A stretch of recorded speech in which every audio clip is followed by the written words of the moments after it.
Hello everybody and welcome. In this video I'm going to show you how to disconnect your earbuds Xiaomi Buds 5 Pro from your Android device.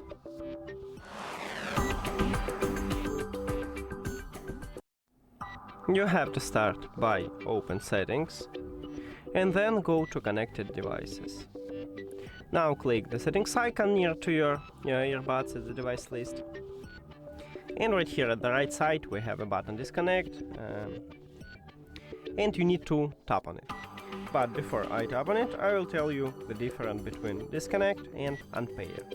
So when you select to disconnect your device and you tap at this button, it will stop Bluetooth connection with your earbuds, but leave it at the device list.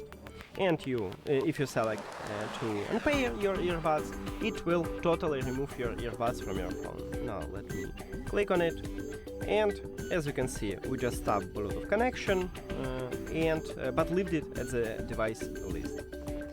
And that's it. Thank you for watching this video. If you found it helpful, please consider subscribing to the channel and leave the like on the video. See you later.